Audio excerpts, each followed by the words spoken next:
Hi, നമുക്കിന്നൊരു chicken stew ഉണ്ടാക്കിയാലോ?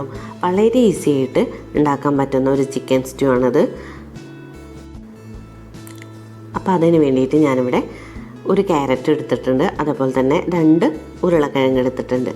അതിൻ്റെ എല്ലാം തൊലി കളഞ്ഞിട്ട് നമുക്ക് കഴുകി നമുക്ക് കുക്കറിലോട്ട്, അതായത് കട്ട് ചെയ്യാതെ തന്നെ നമുക്ക് കുക്കറിലോട്ട് ഇടാം. എന്നിട്ട് കുറച്ച് ഉപ്പ് ചേർത്ത് കുറച്ച് വെള്ളവും ചേർത്തിട്ട് നമുക്കതിനൊരു 2-3 വിസിൽ വെച്ച് നമുക്കതിന് വേവിച്ചെടുക്കാം. ഇനി ഈ ഉരുളക്കിഴങ്ങും ക്യാരറ്റും വെന്ത വെള്ളം കളയേണ്ട ആവശ്യമില്ല. നമുക്കതേ കുക്കറിലോട്ട് തന്നെ തലേ ദിവസം കുതിർത്ത് വെച്ചിട്ടുള്ള ഗ്രീൻ പീസ്,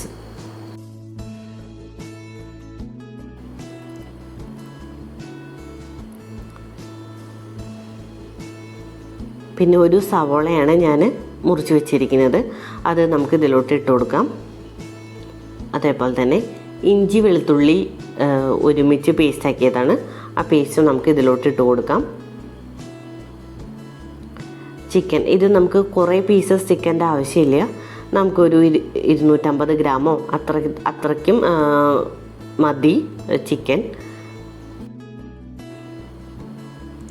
ഇനി നമുക്ക് ഇതിലോട്ട് ഇത്തിരി കുരുമുളക് പൊടി ചേർത്ത് കൊടുക്കാം.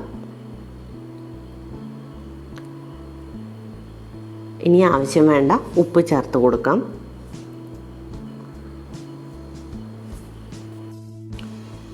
ഇനി ഇതിൽ നമുക്ക് എരിവിന് നമ്മളിപ്പോൾ കുരുമുളക് പൊടി മാത്രമേ ചേർത്തിട്ടുള്ളൂ.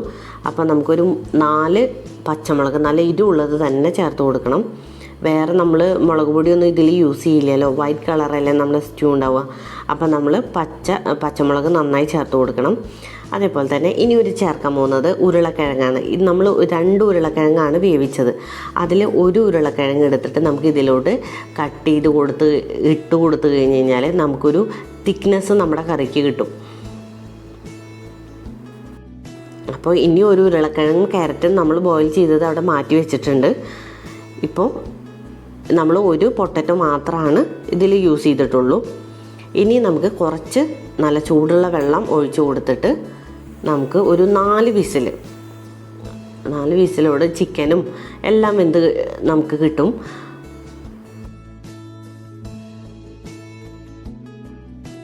ഈ കുറുമക്കറി വളരെ ടേസ്റ്റിയാണ്. നമുക്ക് വെള്ളപ്പത്തിൻ്റെ കൂടെ അതുപോലെ ബ്രെഡിൻ്റെ കൂടെ ഒക്കെ നമുക്ക് കഴിക്കാൻ പറ്റും. അപ്പം നമുക്ക് കുക്കർ ഇത് തുറന്നതിന് ശേഷം നമുക്ക് ഒരു പാനിലോട്ട് ഇത് ജസ്റ്റ് ഇട്ട് കൊടുക്കാം. എന്നിട്ട് നമ്മളെ വെജിറ്റബിൾ, അതായത് ഒരു ക്യാരറ്റും 1 പൊട്ടറ്റോയും നമ്മൾ മാറ്റി വെച്ചിട്ടുണ്ടായിരുന്നു, അത് ചെറുതായി കട്ട് ചെയ്തിട്ട് ഇതിലോട്ട് ഇട്ട് കൊടുക്കാം. ഇനി നമുക്ക് ഫ്ലെയിം ഓൺ ചെയ്തിട്ട് നമുക്ക് കുറച്ച് വേപ്പിൻ്റെ ഇല ഇട്ട് കൊടുക്കാം. അതേപോലെ തന്നെ ഇതിൽ ഞാൻ മുന്തി നിൽക്കുന്നത് പെരിഞ്ജീരകമാണ്, അതായത് ഞാൻ പെരിഞ്ജീരക പൊടിയാണ് കുറച്ച് തോനിടുന്നത്. ഒരു നുള്ളു ഗരം മസാല നമുക്ക് ചേർത്ത് കൊടുക്കാം. അപ്പോൾ ഞാൻ കൂടുതലായിട്ട് ചേർത്തിരിക്കുന്നത് പെരിഞ്ജീരകമാണ്.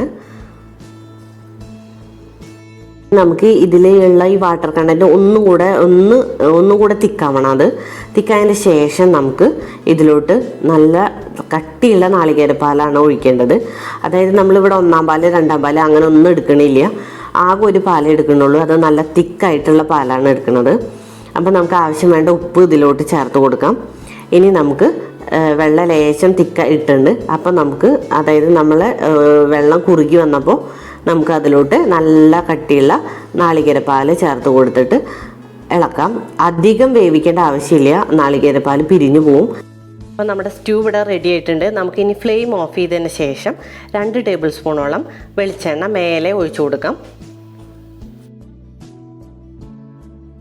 ഇതൊരു അസാധ്യ ടേസ്റ്റുള്ള ഒരു സ്റ്റൂ ആണ്, ഒരു നാടൻ സ്റ്റൈലാണ്.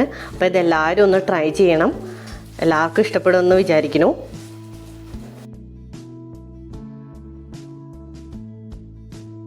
അപ്പോൾ നിങ്ങൾക്ക് എൻ്റെ ചാനൽ ഇഷ്ടമായെങ്കിൽ സബ്സ്ക്രൈബ് ചെയ്യാൻ മറക്കരുത്. Thank you.